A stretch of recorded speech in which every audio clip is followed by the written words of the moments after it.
지식의 종류에는 크게 세 가지가 있다고 그럽니다. 첫 번째는 기초과학이나 순수학문, 그리고 경제 경영학과 같은 이론적인 지식이 있고요. 두 번째로는 데이터베이스나 그리고 기술 특허와 같은 실용적인 지식이 있다고 합니다. 그리고 마지막 세 번째로는 현장 경험과 이 노하우를 포함한 현장 경험 지식이 있다고 그럽니다. 자, 한 번 더 정리할까요? 첫 번째, 이론적인 지식. 두 번째, 실용적인 지식. 세 번째, 현장 경험 지식. 이 세 가지 지식이 합쳐져야만 실제적으로 우리의 삶 속에서 활용할 수 있는 살아있는 지식이 될 수 있다라고 많은 학자들이 얘기를 합니다. 사실 여러분, 우리나라 교육열만큼 이 교육열이 높은 나라가 별로 없는 것 같습니다. 아이가 초등학교에 입학하기도 전에 이미 과외를 시켜서 한글, 영어 뭐죠? 이 알파벳 이런 걸 미리 다 익혀서 글을 다 떼서 학교에 미리부터 보내버립니다. 아이들이 4학년 겨울방학이 되면은 5학년 거를 미리부터 다 가외시켜서 정작 5학년 딱 올라가서는 학교에 가서는 뭐 공부할 게 없도록 만들어 버리는 게 우리 학교 교육의 가정교육의 실상인 것 같죠. 이렇게 우리나라가 굉장히 높은 교육열을 가지고 있습니다. 이 정도 교육열이면 지식적으로 전 세계를 압도할 것 같은데 현실은 압도합니까? 현실은 그렇지 못하는 것 같아요. 왜 그럴까요? 굉장히 높은 교육열과 굉장히 높은 지식을 가지고 있는데 왜 우리가 이 세계를 압도하지 못할까요? 우리의 이 교육 현실이, 교육이라고 하는 것이 이론적인 지식, 실용적인 지식, 여기에만 집중해서 주입시키다 보니까 정작 아이들 삶 속에서 실질적으로 필요한 현장 경험 지식을 쌓지 못하고 있기 때문이 그렇습니다. 현재 우리가 배우는 이 지식이라고 하는 것이 현장 경험은 거의 없습니다. 대부분이 그저 점수만 많이 받으면 돼요. 이론적으로만 많이 알아서 높은 점수만 받으면 됩니다. 이런 이론적인 것으로만 머물러 있기 때문에 전 세계를 압도하지 못하는, 그냥 이론적인 지식에만 머물러 있기 때문이다라고 할 수가 있는 겁니다. 지난 시간 우리가 함께 나눴던 말씀처럼 여러분 기억나십니까? 예수님께서 마태의 집에 들어가셨습니다. 그래서 거기서 세리와 죄인들과 같이 식사를 하는 것을 세례 요한의 제자들이 보고 예수님께 다가와서 이렇게 묻죠. 주님, 우리와 바리새인들은 금식하는데 어찌하여 당신의 제자들은 금식하지 않습니까? 라고 따지고 묻죠. 그러니까 예수님께서 이 질문에 이렇게 대답을 하십니다. 15절 말씀 우리 한번 보실까요? 15절, 9장 15절입니다. 예수께서 그들에게 이르시되 혼인집 손님들이 신랑과 함께 있을 동안에 슬퍼할 수 있느냐? 그러나 신랑을 빼앗길 날이 이르리니 그때에는 금식할 것이니라. 예수님이 뭐라고 대답을 하시냐면, 주님을 모시고 사는 신앙생활이라고 하는 것은 지금 너희들처럼 경직된 신앙생활, 종교생활, 금식하는 거 그거 하나 딸랑 붙잡고 너희들은 금식하는데 왜 남을 금식하지 않느냐, 남을 비난하고 정죄하는 그런 종교생활이 아니라 예수 그리스도를 모시고 사는 신앙생활은 진짜 잔치집과 같이 축제가 벌어지고 문제가 해결되는 이러한 은혜가 있는 것이 진짜 신앙생활이다. 이렇게 이론적인 지식을 먼저 가르쳐주고 계십니다. 이론적인 신앙생활에 대해서 먼저 가르쳐주고 계십니다. 그런데 중요한 것은 그 다음이에요. 이렇게 이론적인 지식을 가르쳐 주시고 나서 곧바로 이어지고는 오늘 본문의 내용 한번 보십시오. 세 번의 사건이 연달아서 일어나게 됩니다. 먼저 혈류증으로 12년 동안 고통하던 불쌍한 여자를 치료해 주십니다. 그리고 딸의 죽음으로 절망해 있던 야이로에게 그의 딸을 고쳐주심으로, 살려주심으로 그의 눈에서 눈물을 닦아주시는 기적도 베풀어 주십니다. 바로 또 연이어서 맹인들의 눈도 뜨게 해 주십니다. 자, 여러분, 이 세 번의 사건을 통해서 뭐가 좀 느껴지시나요? 뭐가 느껴지십니까? 우리 예수님은 이론적인 지식만 우리에게 가르쳐 주시는 것이 아니라 이론적인 지식으로만 머무시는 것이 아니라 이론적인 지식을 제시하시고 나서 그것이 뭘 의미하는지 직접 보여주고 계시는 겁니다. 직접 현장 경험 지식까지 이어지도록, 그 지식이 살아있는 지식까지 이어질 수 있도록 우리 예수님께서 실제적으로 보여주고 계신다라고 하는 사실을 볼 수가 있는 겁니다.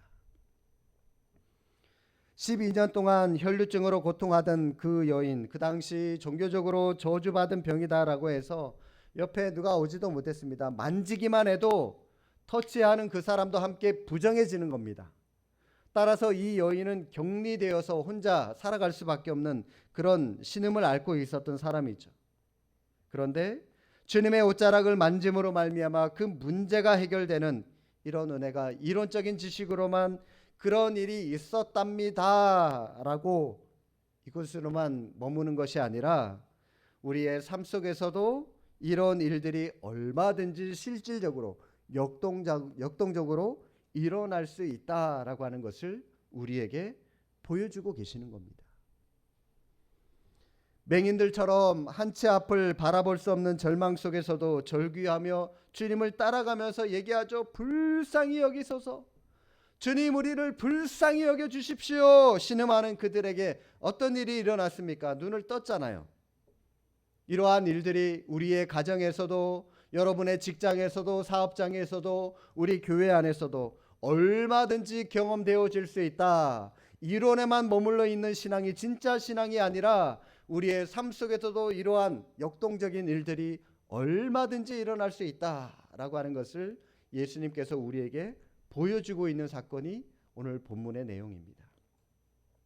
그런데 여러분, 마태복음 9장의 말씀을 가만히 읽어보시면 놀라운 기적을 경험한 이 세 사람들에게 예수님께서 그 문제를 해결해 주시기 전에 공통적으로 요구하시는 한 가지 조건이 있습니다.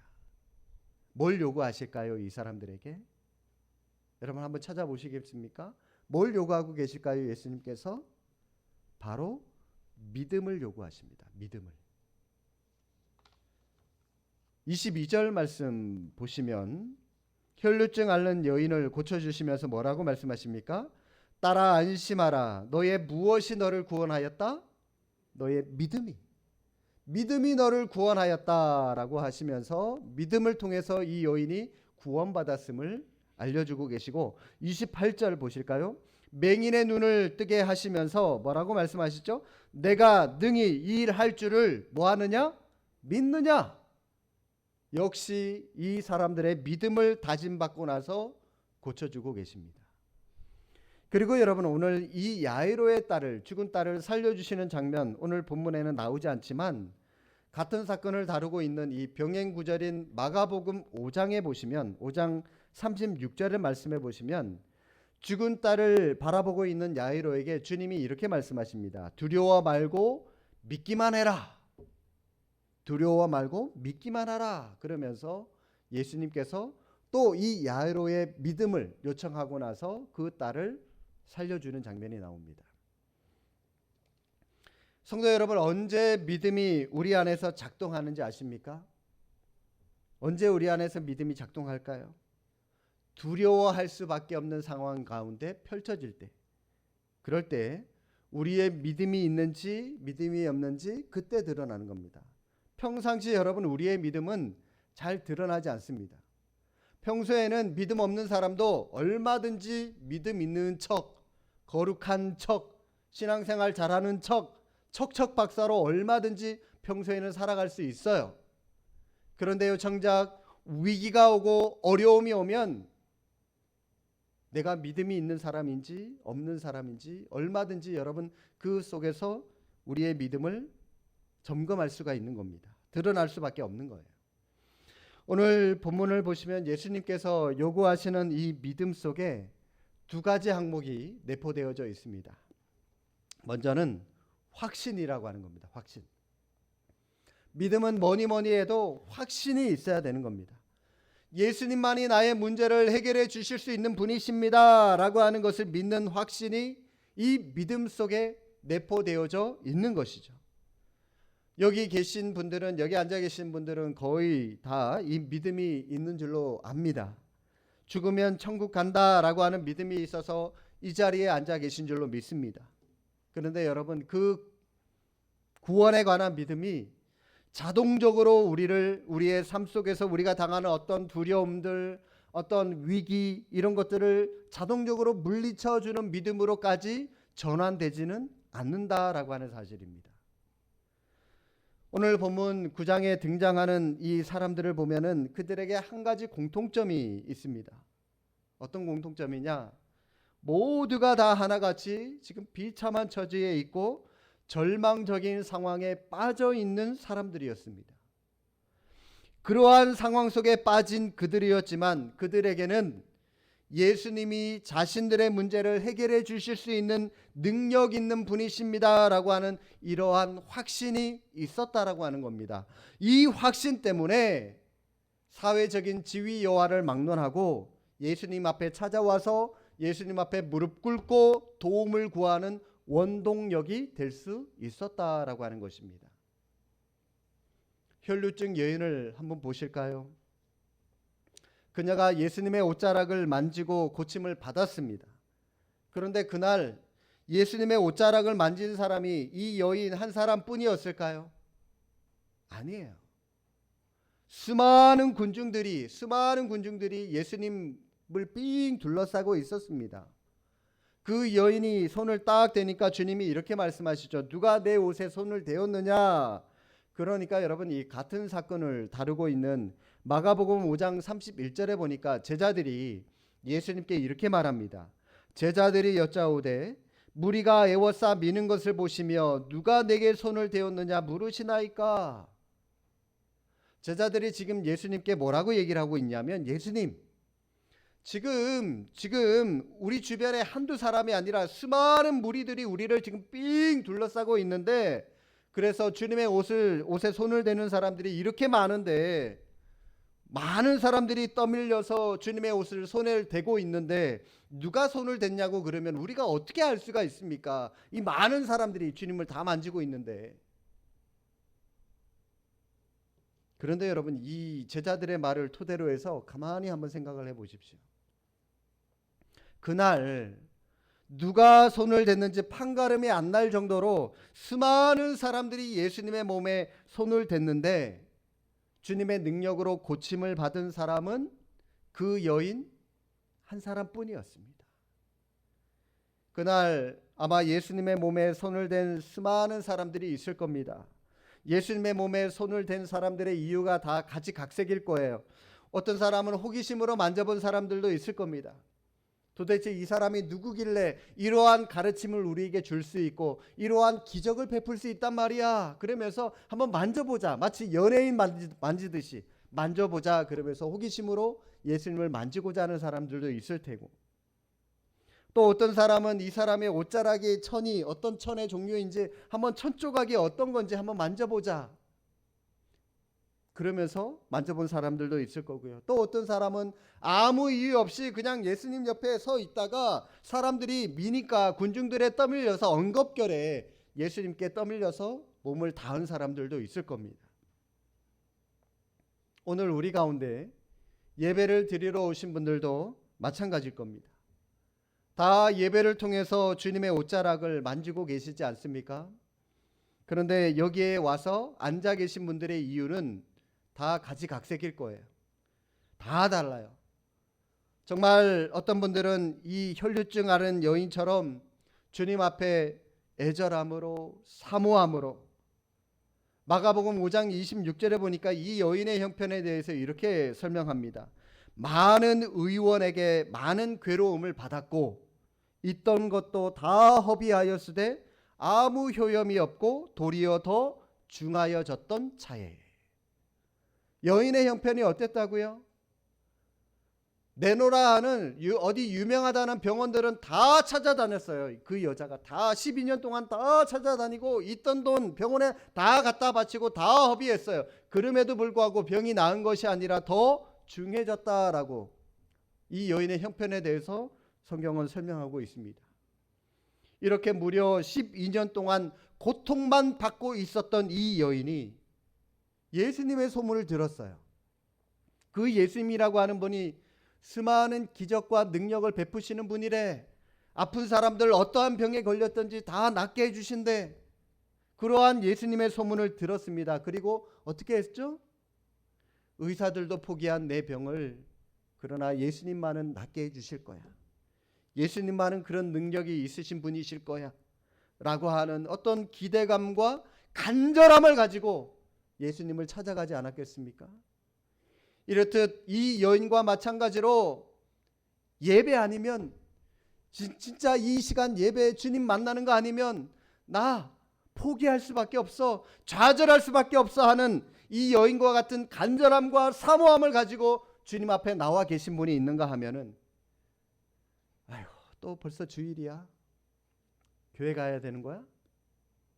주일이니까 마지못해 교회 와서 앉아 계신 분들도 있을 테고, 어떤 분들은 아내의 강요 때문에, 아내의 잔소리 때문에 마지못해 와서 앉아 계신 분들도 있을 테고, 어떤 분은 사람들 눈치 때문에 와서 앉아 계신 분들도 있을 겁니다. 그런데 성도 여러분, 수많은 사람들이 그날 예수님의 옷자락을 만졌지만 고침받은 사람은 딱 한 사람이었습니다. 그 딱 한 사람 누구였습니까? 어떤 사람요? 확신을 가지고 간절함과 사모함을 가지고 주님을 만나고 주님께 나아갔던 사람, 그 사람만 고침을 받았다라고 하는 겁니다.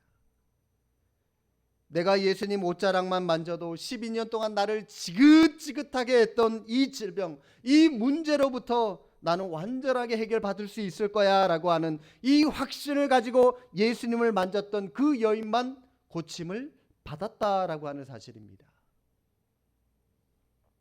사랑하는 성도 여러분, 이왕 이 자리에 앉아 계시는 거, 이왕 우리 교회 와서 우리와 함께 신앙생활 하시는 것, 이 여인과 같은 절박한 마음으로, 사모하는 마음으로 이 자리에 앉아 계실 수 있기를 바랍니다. 주님, 오늘 예배를 통해서 저를 치료해 주지 않으시면 내가 어쩔 수 없는 좌절과 포기로 또 빠져들 수밖에 없습니다. 주님, 나를 도와주십시오. 주님, 나를 만나 주십시오. 이러한 절박한 마음으로 여러분 매 예배 시간마다 예배할 수 있기를 바랍니다.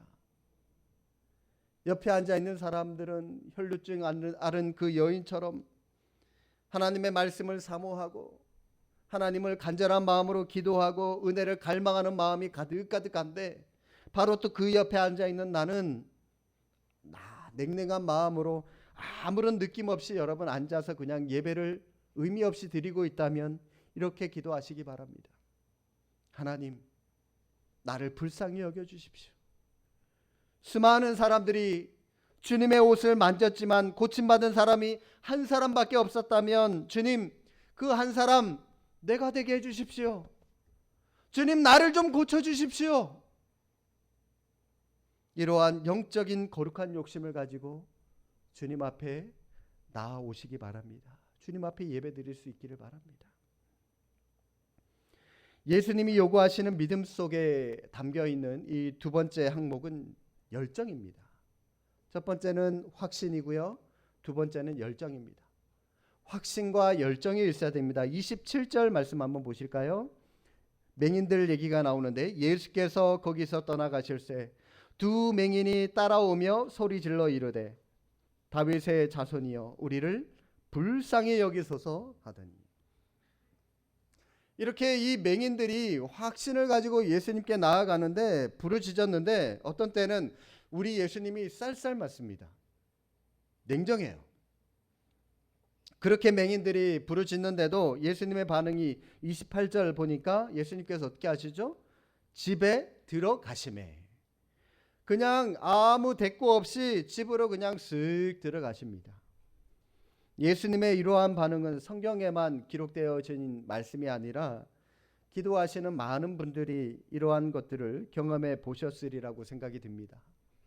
문제가 있어서 주님의 옷자락을 만지는 심정으로 새벽 예배, 금요 기도에 또 밤으로 낮으로 불철주야 눈물로 기도하고 집에 갔는데도 문제가 곧바로 해결되는 이런 가뭄에 콩나듯 가끔 일어나고요. 훨씬 더 많은 경우에 우리 하나님께서 우리의 기도에 눈 하나 깜짝하지 않으실 때가 많으신 것 같아요. 우리의 절박한 상황 속에서도 하나님이 우리 기도 안 들어주시니까 그러한 상황 속에서 아유 그래 하나님 안 계시나 보다, 하나님 안 들어주시는 보다, 이제 기도 그만하고 끝내자. 여러분 이게 아니에요. 오늘 두 맹인을 보십시오. 예수님께서 그들의 요구를 무시하고 집으로 쓱 들어가시니까 맹인들이 어떻게 하죠? 포기한 것이 아니라 집까지 따라갑니다. 예수님이 계신 곳까지 따라가요. 눈도 보이지 않는 그 절박한 상황 속에서도 주님을 따라갑니다. 부르짖어요. 뭐라고 말하죠? 불쌍히 여겨주십시오. 다윗의 자손 예수여, 주님 우리를 불쌍히 여겨주십시오. 이 맹인들의 부르짖음이 저의 기도 제목이 되었습니다. 불쌍히 여겨주십시오. 긍휼히 여겨주십시오. 어떤 때는요, 저도 하나님 앞에 기도하는데 하나님께서 제 기도를 들어주시지 않으시는 것 같을 때가 한두 번이 아닌 것 같습니다. 가끔은 하루 종일 이 본문을 딱 정해놓고 본문을 읽고 말씀을 묵상하고 또 이 본문하고 관련된 수많은 책들을 읽고 묵상을 해도요, 이 본문으로 뭘 어떻게 설교를 해야 될지 감이 안 잡힐 때가 있어요. 저도 사람이니까. 도통 이 영감이 떠오르지도 않고 어떤 생각도 떠오르지도 않고 머리가 그냥 멍해질 때가 있습니다. 그러면은 제 입장에서 답답하죠. 주일은 다가오는데, 예배 시간은 다가오는데 말씀이 잘 떠올려지지 않고 준비가 잘 안 될 때는 저도 갑갑해요. 그럴 때마다 이 맹인들처럼 저도 하나님께 부르짖는 거죠. 주님, 이제 곧 예배가 다가옵니다. 일주일 내내 직장과 세상에 찌들어 살다가 주일에 한번 예배드리고 그 주일날 드린 그 말씀 하나 가지고 일주일을 살아가는 성도들도 있는데, 주님 그분들을 보셔서라도 저를 불쌍히 여겨주십시오.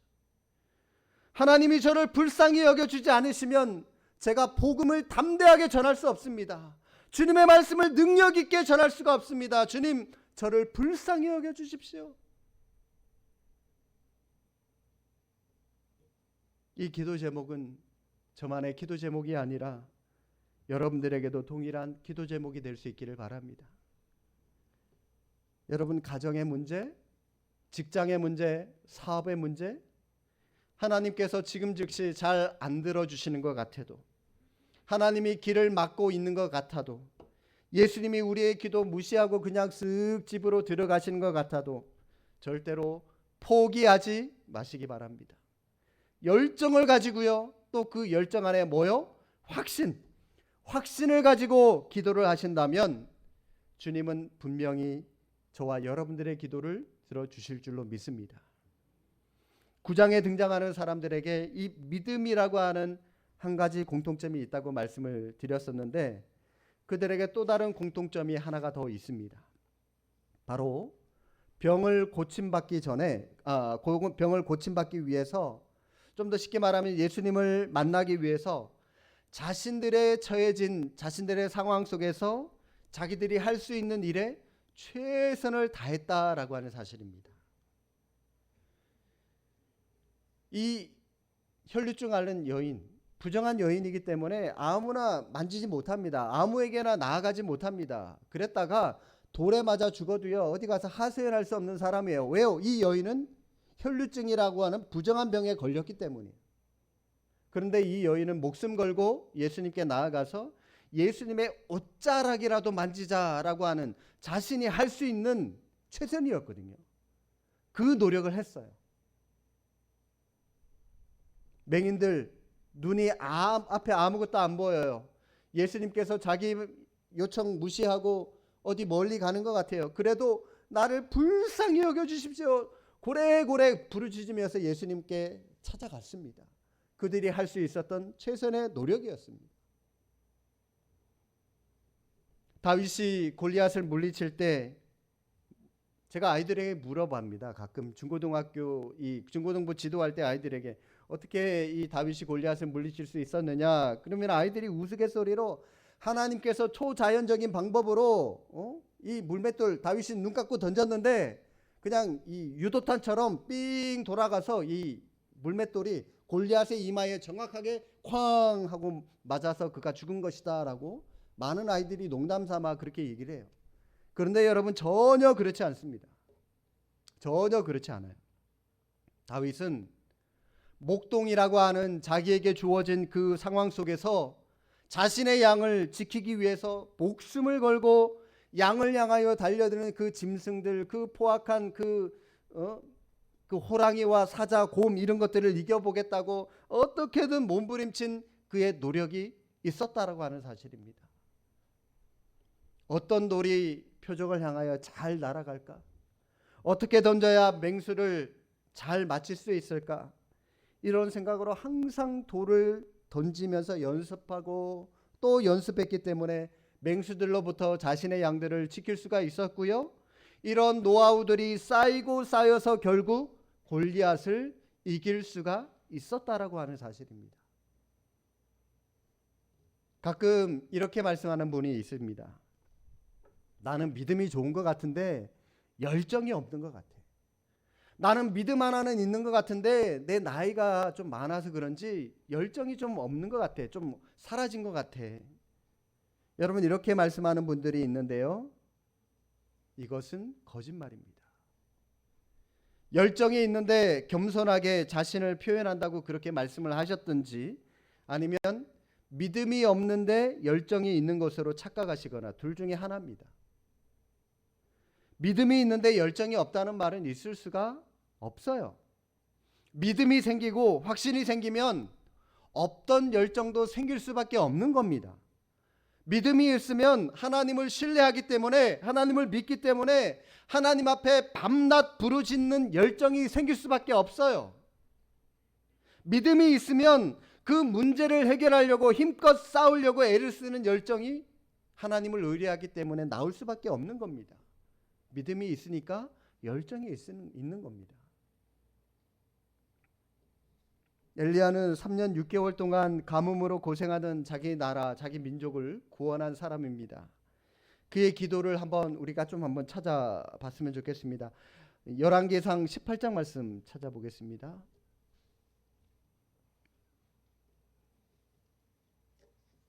열왕기상 18장 41절 말씀. 구약성경 549쪽입니다.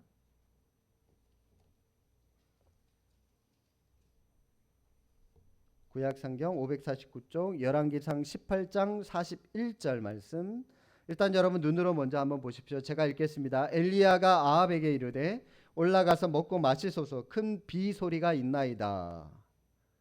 지금 이 엘리야가 아합 왕에게 굉장히 놀라운 말을 선포하고 있는 말입니다. 왜냐하면 지금 그가 비 소리가 있을 겁니다 라고 하는 이 말을 할 때는 비는커녕 하늘에 구름 한 점 없을 때였기 때문에 굉장히 놀라운 믿음의 선포라고 할 수가 있는 그런 말이에요. 그런 비가 올 것입니다, 이 말을 선언하고 나서 엘리야가 곧바로 어떤 태도를 취하죠? 42절 말씀 보십시오. 아합이 먹고 마시러 올라가니라. 엘리야가 갈멜산 꼭대기로 올라가서 땅에 꿇어 엎드려 그의 얼굴을 무릎 사이에 넣고. 자, 얼굴을 무릎 사이에 넣었습니다. 여러분 지금 한번 해보십시오. 하실 수 있는 분. 자, 무릎 사이에 얼굴을 한번 넣어보세요. 자, 요 상황이 어떤 상황일까요? 무릎을 얼굴 사이에 왜 넣었습니까? 눈에 안 보여요. 앞에 보이는 거 없어요. 다리에 다 가려져서 바깥이 안 보입니다. 눈에 보이는 것을 의존하지 않겠다는 겁니다. 그가 믿음의 눈으로 비가 오겠다라고 아합 왕에게 선언했지만 현실의 눈을 떠서 현실을 바라보면은 여전히 하늘에 구름 한 점 없어요. 비록 담대하게 비가 올 것이라고 선포했지만 달라진 거는 하나도 없습니다. 현실적으로 바라보면은 좌절감만 찾아옵니다. 마음에 두려움이 있어요.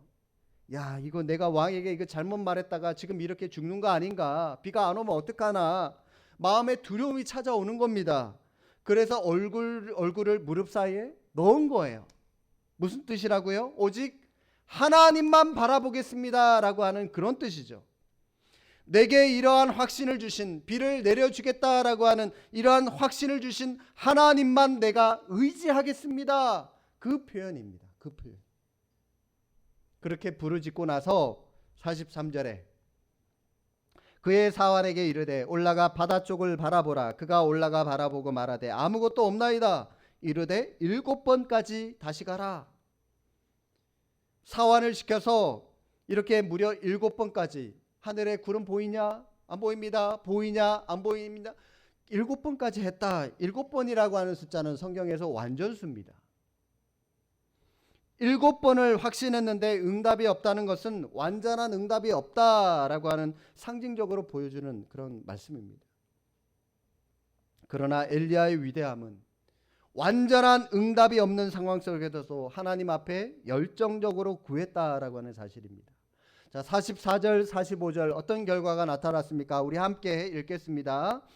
7번째 이르러서는 그가 말하되 바다에서 사람의 손만한 작은 구름이 일어나나이다. 이르되 올라가 아합에게 말하기를 비에 막히지 아니하도록 마차를 갖추고 내려가소서 하라 하니라. 조금 후에 구름과 바람이 일어나서 하늘이 캄캄해지며 큰 비가 내리는지라. 아멘. 엘리야는 지금 비가 내리는 걸 보고 있어요. 보고 있어요. 3년 6개월 동안 가뭄으로 고통하던 자기 민족 나라 앞에 하나님 앞에 부르짖어 응답받은 그 결과들을 바라보면서 비가 내리는 것을 보고 있는 엘리야의 마음을 생각해 보십시오. 그의 마음이 얼마나 벅찼을까요? 얼마나 기뻤을까요? 아, 하나님 내 기도 들어주시는구나. 하나님이 이렇게 비를 내려주시는구나. 예배나 삶 속에서 드리는 기도를 통하여 엘리야처럼 기도 응답을 받은 그 결과물인 비를 바라볼 수 있는 은혜가 여러분들에게도 있기를 주님의 이름으로 축복합니다. 이런 은혜가 어디에서 시작합니까? 44절 중간에 말씀하죠. 손만한 작은 구름이 일어나나이다. 저는 이 예배가 손만한 작은 구름이 일어나는 시간이 될 줄로 믿습니다. 7이라고 하는 완전적인 절망적인 상황 속에서도 손만한 작은 구름이 나오기를 부르짖은 그 엘리야처럼, 그리고 오늘 맹인처럼 주님이 외면하시고 그냥 집으로 쓱 들어가 버리셨음에도 불구하고 끝까지 포기하지 않고 주님께 매달렸던 이 맹인들처럼 저와 여러분들도 열정과 그리고 또 하나 확신 가지고 믿음으로 하나님 앞에 기도함으로 말미암아 기도의 응답을 받는 주님의 복된 자녀들, 저와 여러분들 모두가 될 수 있기를 주님의 이름으로 축복합니다. 기도하겠습니다.